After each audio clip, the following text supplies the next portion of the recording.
do you do when the thing that you didn't ask for happens in your life in the shifting seasons? I don't care how good you are, I don't care how talented you are. There are some times when things aren't going to go right, and you have to deal with it. You can find yourself stressed out. You can find yourself depressed, mentally fragile because of the experiences, the turbulence that you have gone through. You can experience enough pain in life that it can clobber you to the ground, and you believe you can't do it. You believe that this is it for you. No, it's not. What if you told people the story of, hey, I had a fucked up life, but I don't want to tell you that. I'm going to tell you what I'm going to do next, and I'm going to go out and do it. That is what self-development is about. That is what peak performance is about. That is what breaking through self-limiting beliefs is about, is rewriting the story. Because as long as you have breath in your lungs, as long as your heart is beating, as long as you have consciousness in your mind, you can go and rewrite the story of how your life ends. Setbacks will happen. When they do, it's okay to cry, but eventually you have to get over it and move on. It is good to be uncomfortable. I've never met anybody who was terribly creative or gifted or strong in leadership who was also comfortable. It's always those people who say, is there not a cause? Those exceptional people who are uncomfortable with the times and rise to the challenge because they refuse to allow the chaos around them to determine the conqueror within them. People who resist the toll to go down and stand fiercely in spite of opposition and say, I'm going to do it anyway. Forget all your problems. Everyone has the same problems. It's our solutions to those problems that make us different. Do you have the courage to get what you want? It takes courage to achieve your goals, man. It's easy to give up. It's easy to look at these people and make excuses as to why they can do what you can't. You have everything you need to achieve anything. Our great problem is not that we feel that we are powerless, but that deep down inside we feel that we are powerful beyond measure. It's an incredible thought. It's almost a scary thought, isn't it? But it's also true, because the powers that you have are extraordinary. Have faith like a child. Adults are too skeptical. You may not be able to do all you find out. You may not be able to do all you find out, but you should find out all you can do. See, you don't want to wind up at the end of your life and discover that you've lived only 1/10 of it, and the other 9/10 went down the drain. Be curious. Get excited like a child over your ability to make yourself do anything for change. The law of use.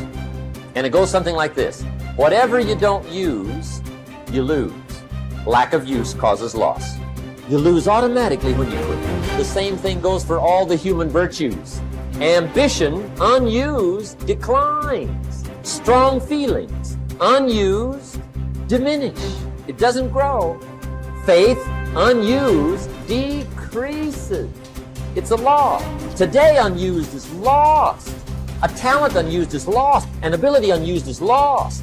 So here's one of the key expressions of the evening. Take a new inventory of yourself. Starting tomorrow, new project. Take a new inventory and make sure that all of your talent and ability and mentality and ingenuity and vitality and strong feelings, faith, courage, make sure that all you've got's being used. Otherwise, you lose. Repetition, repetition, repetition. Go over it. And if you repeat it, go over it, sure enough, someday, some mysterious day, the idea takes root, starts to grow, and shows up in your personality and your lifestyle. I don't care where you come from. I don't care where you were raised. I don't care what color you are. I don't care what gender you are. I don't care about any of that if you invest in yourself consistently, if you do the work consistently, 1 + 1 is always going to equal 2. 10 years of motherfucking work is going to pay off. Dig deep. Take accountability for your goals, dreams, and aspirations. Ain't nobody gonna give you nothing. Ain't nobody gonna give you nothing you ain't working for. And the reason why some of you can't get to that next level, we don't have enough stuff in you to push you to get through some of the hell you gotta go through. That house ain't gonna get you through that hell. That car ain't gonna get you through that hell. You only go to another level when you're on this level and you eating out of trash cans and you say, enough is enough. I'll do whatever it takes. Do you, be you, for you. Bye.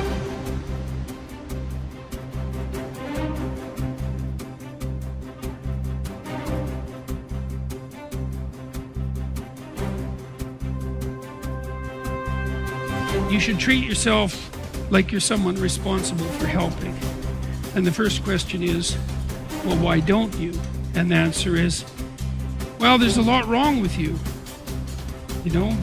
And it's hard to exercise enough love and care in a deep and non-naive way to care properly for something like that. It's an encouragement to assume, to act out the proposition that even if life is as difficult as it seems to be, and if you're as vulnerable and weak in a fundamental sense as you definitely are, and characterized by this terrible propensity for the infliction of voluntary suffering on yourself and others, and that destructive tendency, that there's still something within you that's so remarkable and so aligned with order and being in the proper manner that you can climb above that, let's say like Abel, and that you can make the proper sacrifices, and that you can set yourself right, and you can set your family right, and you can set the world right, and that the mere possibility that that might occur, that that might be within the realm of potential, means that you have a moral obligation to exercise the responsibility to take care of yourself as if you're something that matters. And that if you did that properly, it might turn out that what you did would matter, that it would matter to you, that it would be meaningful in the way that things that matter are meaningful, and that it would matter to everyone around you. If you aim to be something you are not, you will always fail. Aim to be you.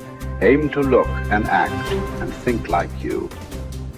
Aim to be the truest version of you. Embrace that you-ness. Endorse it. Love it. Work hard at it. And don't give a second thought when people mock it or ridicule it. Most gossip is envy in disguise.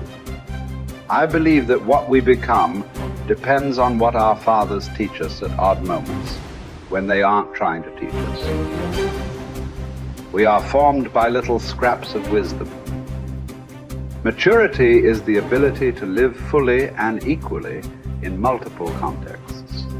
Most especially, the ability, despite our grief and losses, to courageously inhabit the past, the present, and the future all at once.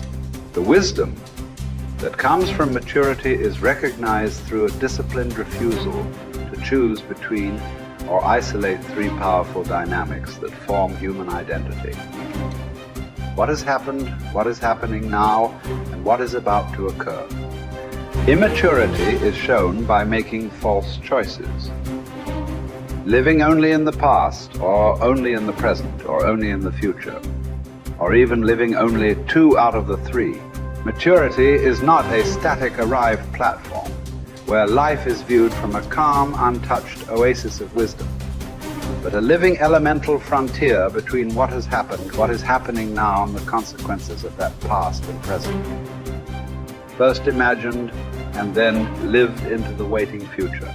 Maturity calls us to risk ourselves as much as immaturity, but for a bigger picture, a larger horizon, for a powerfully generous outward incarnation of our inward qualities, and not for gains that make us smaller, even in the winning. People say that what we're all seeking is a meaningful life. I don't think that's what we're really seeking.